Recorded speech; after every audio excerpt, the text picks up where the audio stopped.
అందరికీ నమస్కారం. Welcome to our channel. నేను ఆదిత్య.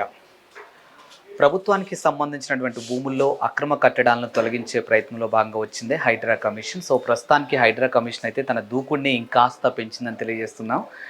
ఎందుకంటే గతంలో మనం చూసాం, హీరో నాగార్జున కన్వెన్షన్ సెంటర్ మొదలుకొని ప్రో కబడ్డీ ఓనర్ అనుపమకు సంబంధించి ఇలా చెప్పుకుంటూ పోతే బడా నేతలకు సంబంధించినటువంటి అక్రమ ఆస్తుల్లో కట్టినటువంటి కట్టడాలను కూల్చివేయడం అయితే జరిగింది.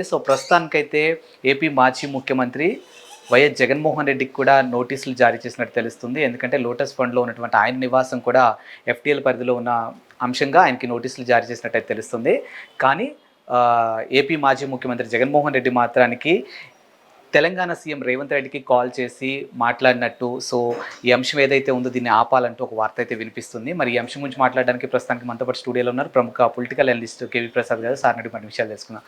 సార్ నమస్కారం. సార్ నమస్తే అండి. హైడ్రా తన దూకుడిని ఏ విధంగా పెంచుతుందో మనం రోజు చూస్తూనే ఉన్నాం. సినీ హీరో కానుంచి రాజకీయ నాయకులు కాంచి పారిశ్రామిక ఇలా ప్రతి ఒక్కరిని కూడా టచ్ చేస్తూనే ఉంది. ఎవరైతే ప్రభుత్వానికి సంబంధించిన ఆస్తుల్లో కట్టారో ఆ కట్టడాలను తొలగిస్తూనే ఉంది మొహమాటం లేకుండా. చూసుకున్నట్టయితే తెలంగాణ సీఎం రేవంత్ రెడ్డి సోదరుడైనటువంటి తిరుపతి రెడ్డికి కూడా నోటీసులు ఇవ్వడం జరిగింది. అలాంటిది ఏపీ మాజీ ముఖ్యమంత్రి జగన్మోహన్ రెడ్డి లోటస్ ఫండ్లో అటువంటి నివాసం ఏదైతే ఉందో అది కంప్లీట్గా ఎఫ్టీఎల్ పరిధిలో ఉందన్నట్టు ఒక వార్త అయితే వినిపిస్తుంది. ఇప్పుడు ఆయనకు కూడా నోటీసులు జారీ చేశారంటున్నారు. కానీ ఆయన మాత్రానికి హైకోర్టు నుంచి స్టే తెచ్చుకోవటమా లేదంటే రేవంత్ రెడ్డితో పర్సనల్గా మాట్లాడడం అంటే ఒక వార్త అయితే వినిపిస్తుంది. మరి నిజంగానే ఆయన ఎఫ్టీఎల్ పరిధిలో కట్టారా? ఒకవేళ కట్టినట్టయితే హైడ్రా నోటీసులు ఇచ్చిందా? ఇస్తే దీన్ని ఏ విధంగా చూడొచ్చు? మరి రేవంత్ రెడ్డి ఇందులో ఏమైనా ఇన్వాల్వ్ అవుతారా? డెఫినెట్గా మీరు చూసుకుంటే ఇప్పుడు రాజశేఖర్ రెడ్డి హయాంలో రాజశేఖర్ రెడ్డి యొక్క ఎలక్షన్ 2004కి అతను అధికారంలోకి రావడానికి ముందు చూస్తే వాళ్ళ యొక్క ఆర్థిక స్థితి ఎటువంటిది అన్నది ప్రతి వాళ్ళకే తెలిసిన విషయమే. ఉన్న ఇంటిని కూడా చంద్రబాబు నాయుడు గారికి పర్మిషన్ పెట్టుకుని ఉన్న ఇంటిని కూడా అమ్ముకున్న వాళ్ళు బతుకు తెరువు కోసం.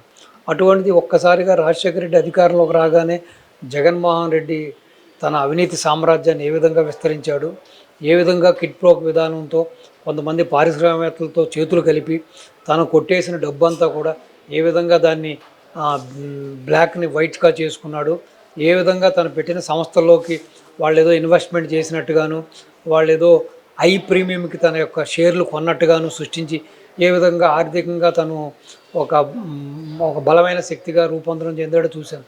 అది కాకుండా ఆ 2000 వాళ్ళ హయాంలో, తండ్రి గారి హయాంలో ఇక్కడ హైదరాబాద్ ప్రాంతంలో ఎన్నో విలువైన భూముల్ని ఈ యొక్క ఇళ్ల స్థలాలను కూడా ఏ విధంగా తనకు సంబంధించిన గూండాలతోటి కడపకు సంబంధించి పులివెందులకు సంబంధించిన గూండాలను అందరిని అడ్డు పెట్టుకుని ఏ విధంగా అమాయకులను బెదిరించి కొట్టేశాడు, ఏ విధంగా రికార్డులు తారుమారులు చేసి ఈ యొక్క భూములు, ఆస్తులు, పొలాలు కొట్టేశాడని చాలామంది చెబుతారు.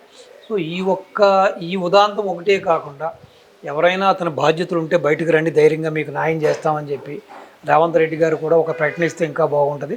రెండవది డెఫినెట్గా జగన్మోహన్ రెడ్డి యొక్క అవినీతి సామ్రాజ్యంలో ఇవన్నీ కూడా అతనికి సర్వసాధారణం. ఇప్పుడు అక్కడ ఏదైతే లోటస్ పాండ్ని దాన్ని చెరువుని ఆక్రమించి ఎఫ్టీఎల్ లెవెల్లో బఫర్ జోన్లో కట్టాడు అంటున్నారు. కాబట్టి అసలు నోటీస్ ఇవ్వాల్సిన పనే ఉంది. ఇప్పుడు నాగార్జునకి మీరు ఏం చేశారు? ఇమీడియట్గా కొట్టేశారు. అలాగే మీరు కావేరీ సీడ్స్ భాస్కర్ రావు గారి యొక్క ఫామ్ హౌస్ కొట్టేసేశారు. అలాగే ఈవెన్ మీ పార్టీ వ్యక్తిని కూడా చూడకుండా పల్లం రాజు గారి యొక్క ఫామ్ హౌస్ని పడగొట్టేసేసారు. ఇలా చెప్పుకుంటూ పోతే కోకొలలు మీరు చెప్పినట్టుగా ఎంతోమంది యాక్టర్సు, డాక్టర్సు, ఇండస్ట్రియలిస్టులు, పారిశ్రామికవేత్తలు ఎంతోమంది మీద చర్యలు తీసుకుంటున్నారు. అసలు అతనికి నోటీసులు ఇవ్వడం కాదు, నిజంగానే అతను తప్పు చేశాడు, అది ఎఫ్టీఎల్ జోన్లో ఉంది, బఫర్ జోన్లో ఉంది, అది నియమాల్ని అతను అతిక్రమించాడని చెప్తే మిమ్మల్ని కొట్టేసేయండి. మిగతా వాళ్ళని ఎలా కొట్టారు అలా కొట్టేసేయండి. అంతేకాని జాప్యం చేయడం మంచిది కాదు. అతను మేబీ మాజీ ముఖ్యమంత్రి అవ్వచ్చు, లేకపోతే ఒక ఎమ్మెల్యే అవ్వచ్చు, అది వేరే విషయం. దీనివల్ల ఏంటంటే తప్పుడు సందేహాలు ఒక ప్రజల్లోకి వెళ్ళడానికి ఛాన్స్ ఉంది. ఎందుకు ఇతన్ని ఉపేక్షిస్తున్నారు కాబట్టి అనే భావన కలగకుండా ఉండాలంటే డెఫినెట్గా ఇతన్ని కూడా తప్పు చేశాడని నిరూపిస్తే చేయాలి. ఎందుకంటే అతను చేసేవన్నీ తప్పులే. ఏ విధంగా తాడేపల్లి కొంపని అక్కడ వెంచర్ వేసిన ఒక పెద్ద ఆయన దగ్గర నుంచి ఏ విధంగా లాక్కుని ఏ విధంగా అక్కడ హస్తగతం చేసుకున్నాడు అన్న సంగతి తెలిసి, జగన్మోహన్ రెడ్డి అనే వ్యక్తి అతను కానీ అతని కుటుంబ సభ్యులు కానీ ఏ రోజును కూడా వాళ్ళ కష్టపడి సంపాదించిన రూపాయితోటి ఆస్తులు చేకూర్చుకోలేదు. అన్నీ తాత రాజారెడ్డి టైం నుంచి, తండ్రి రాజశేఖర రెడ్డి టైం నుంచి కూడా ఇదే విధమైన దోపిడీ, ఇదే విధమైన దుర్మార్గం, ఇదే విధమైన అన్యాయం, అక్రమం అంతే. మీరు రాజారెడ్డి కూడా ఎంతోమంది అమాయకుల్ని చంపేసేసి ఆ యొక్క బైరటీస్ కూడా వెంకట సుబ్బయ్య అనే ఒక మైన్ ఓనర్ని చంపేసేసి ఆ యొక్క బైరటీస్ ఆక్రమించుకున్నాడని కూడా చెబుతారు. అలాగే ఇక్కడ కూడా ఒక క్వార్ట్స్ మైన్స్ అన్నీ కూడా ఆ విధంగానే జనాల్ని బెదిరించి వాళ్ళందరినీ తీసుకెళ్లి పులివెందులలో బంధించి వాళ్ళ గోల్డ్ పీకేసి పట్టకర్రలు పెట్టి బలంగా ఆస్తులు కొట్టేసారని చెబుతూ ఉంటారు ఆ ఏరియాలో కూడా. సో అక్కడ విజయమ్మ ఇంపెక్స్ అని ఒక కంపెనీ ఉంటుంది, తర్వాత పేరు కూడా మార్చారు. ఆ ఏరియాలో ఉన్న ఆ క్వార్ట్స్ మైన్స్ కూడా అలాగే కొట్టేశారు. సో వాళ్ళకి ఏంటంటే ఎప్పుడు కూడా దంచుకోవడం, దోచుకోవడం, దాచుకోవడం తెలిసి ఒక సక్రమైన పద్ధతిలో ఒక నీతి నియమంతో ఆస్తులు సంపాదించడం చేయలేదు. అదేవిధంగా తాడేపల్లి కొంప అలాగే సంపాదించాడు, అలాగే ఏళంక కొంప కూడా అలాగే సంపాదించాడు. అది ఒక బిల్డర్కి సంబంధించిన అది ఫామ్, అది ఒక ఇల్లు, అది అతను ఎంతో ప్రేమతోటి అతను కట్టుకున్న ఇల్లు. అది అతన్ని కూడా ఇలాగే ప్రలోభ పెట్టి ఇక్కడున్న హైదరాబాద్లో కొన్ని విలువైన భూములు వాడికి అంటగట్టి, ఇప్పుడు కేబీఆర్ పార్కుల్లో కన్స్ట్రక్షన్ జరుగుతామని చూసుంటారు మీరు, ఆగిపోయింది. ఆ బిల్డరే అతను. ఆ బిల్డర్కి ఎన్ని అప్పచెప్పి అలాగే అవుటర్లో కూడా కొన్ని ల్యాండ్స్ ఇచ్చేసి అది కొట్టేశాడు. అదేవిధంగా మీకు కైలాసగిరి మీద ఏ విధంగా అయితే కొండ గుండు కొట్టేసేసి అక్కడ ఏ విధంగా అయితే అతను బ్రహ్మాండమైన 500 కోట్లకి ఇల్లు కట్టుకున్నాడు చూసాం, అది అక్రమే. సో రాజశేఖర రెడ్డి కుటుంబం, రాజారెడ్డి కుటుంబం, జగన్మోహన్ రెడ్డి కుటుంబం కూడా ఎక్కడా కూడా ఒక నీతి నియమాలతోటి నీతివంతమైన రాజకీయం చేయలేదు, నీతివంతమైన బతుకులు బతకలేదు. ఎప్పుడు కూడా దంచుకోవడం, దోచుకోవడం, దాచుకోవడం, అమాయకులైన ఇండస్ట్రియలిస్టుల్ని, అమాయకులైన ప్రజల్ని. అలాగే మీరు పులివెందులు తీసుకున్న అక్కడ తీసుకున్న వాళ్ళ యొక్క ఆ పులివెందుల్లో ఉన్న అది ఉంది కదా, వాళ్ళ డాడీ ఏదో సమాధి ఉంటుంది కదా, ఏంటది, ఇడుపులపాయ కూడా అంతే.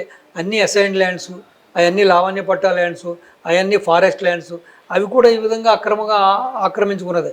సో వాళ్ళ బతుకే అన్యాయం, వాళ్ళ బతుకే దుర్మార్గం, వాళ్ళ బతుకే అక్రమం, నీచ నికృష్టమైన కుటుంబం అది.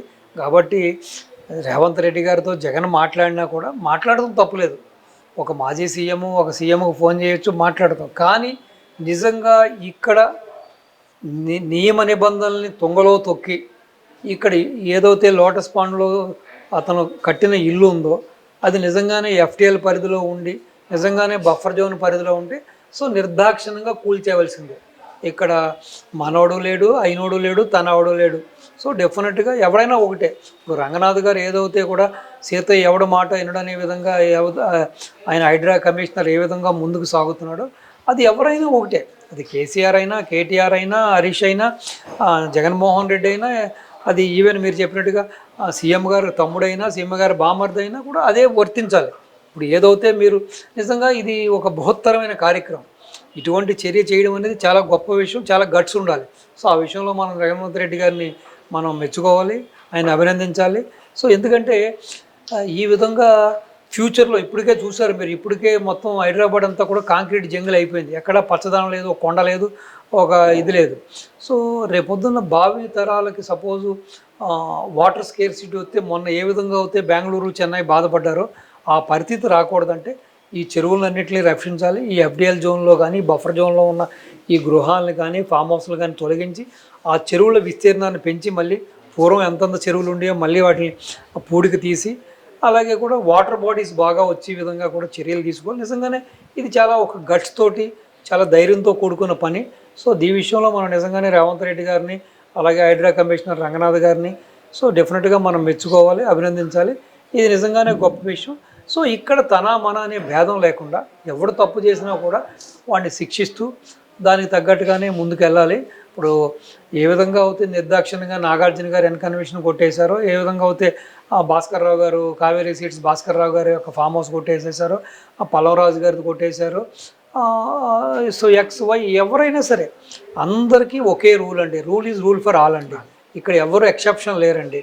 సో కాబట్టి మాట్లాడినా మాట్లాడకపోయినా కూడా సో ఆయన పని ఆయన చేసుకెళ్ళిపోవాలి. బాబు తప్పు చేసావు కాబట్టి నేను ఐఎమ్ సారీ, నేనేం హెల్ప్ చేయలేదని చెప్పి రేవంత్ రెడ్డి గారు కూడా ఇది ముందుకు కొనసాగిస్తే నిజంగానే ఒక భావి తరాలకి ఆయన భవిష్యత్తు వేసినోడు అవుతాడు, భావి తరాలకి ఒక పునాది వేసినోడు అవుతాడు. సో భావి తరాల యొక్క భవిష్యత్తుకి, త్రాగునీరుకి లేకపోతే సో రేపొద్దున నిజంగానే ఆయన ఒక మంచి చేసినోడు అవుతాడు. కాబట్టి ఈ రోజున ఏదైతే చేస్తున్నాడో దాన్ని అందరూ కూడా మనం సపోర్ట్ చేయాలి, అభినందించాలి, ముందుకు రావాలి. అలాగే కొంతమంది తెలుసో తెలియక ఈ బఫర్ జోన్లో ఎఫ్డిఎల్లో కూడా ఇటువంటి కట్టడాలు అక్రమ కట్టడాలు కట్టి ఉంటే, అంటే కొంతమంది తెలిసి కట్టి ఉంటారు, కొంతమంది తెలియక కట్టి ఉంటారు. సో సో వాళ్ళందరూ కూడా ముందుకు వచ్చి, వాళ్ళందరూ కూడా వాలంటరీగా ముందుకు వచ్చి, సో వాళ్ళు కూడా అయ్యా ఇగో ఆ రోజున ఇలా కట్టాం మరి సో అని చెప్పి వాళ్ళకి వాళ్ళే కొట్టేసి, లేకపోతే వాళ్ళకి వాళ్ళే హైడ్రాకి కూడా వాళ్ళు వీటిని హ్యాండ్ ఓవర్ చేయడం కూడా ఒక మంచిదని కూడా నేను భావిస్తున్నాను. సో ఏదేమైనా సరే ఇంత సాహసోపేతమైన నిర్ణయం తీసుకున్న రేవంత్ రెడ్డి డెఫినెట్గా దీన్ని పూర్తిగా ఇటు తన మననే భేదం లేకుండా ఎటువంటి దీంట్లో ఒక రాజకీయ ఒక ఒత్తిళ్ళకి లోను కాకుండా ఈ విధంగా ఒక ఫెయిర్గా ఆయన ముందుకు వెళ్తే సో డెఫినెట్గానే చరిత్రలో మిగిలిపోతాడు. మనం ఆ రోజున ఏదైతే మనం చరిత్రలో చదువుకున్నాం, మనం అశోకుడి గురించి చదువుకున్నాం. సో రోడ్ల పక్కన చెట్లు నాటాడని, బాటసార్ల కోసం, అలాగే బావులు నాటాడని చెప్పి, దాహార్తి కోసం సత్రాలు కట్టాడని నిన్నాం. సో ఈ రోజున ఏదైతే ఆయన టేకప్ చేసిన ఈ కార్యక్రమం నిజంగానే ఇది చాలా గొప్ప విషయం. సో ఎక్కడ కూడా ఎటువంటి ఒక ఇటు ధనానికి కానీ, ఇటు రాజకీయ ఒక ఒత్తిళ్ళకి కానీ, ఒక పవర్ పాలిటిక్స్ కానీ ఆయన లొంగకుండా ముందుకు సాగి సో డెఫినెట్గా ఈ అన్నిటిని కూడా ఒక ఈ ఏదైతే ఈ అక్రమ కట్టడాలన్నీ కూడా ఒక ఆయన వీటిలన్నిటిని కూడా కంప్లీట్గా తీసేస్తే సో డెఫినెట్గానే ఆయన చరితార్థుడు అవుతాడు, ఆయన జన్మ చరితార్థం అవుతుంది. ఆయన మొన్న ఏదో మీటింగ్లో కూడా చెప్పడం జరిగింది, హరే రామ హరే కృష్ణ వాళ్ళ దాంట్లో కూడా. సో నేను ఇంకా పొలిటీషియన్గా ఉండి ఏంటి ప్రయోజనం అన్నాడు. నిజంగానే ఆయన ఆ మాట కట్టుబడి సో ఇప్పుడు అది ఈ ముందుకెళ్ళి ఈ విషయంలో విజయం సాధిస్తే ఆయన డెఫినెట్గానే ఆయన జన్మ చరితార్థం అవుతుంది, ఆయన ప్రజలకు మంచి చేసినోడు అవుతాడని చెప్పి మీ ద్వారా తెలియపరుస్తాను.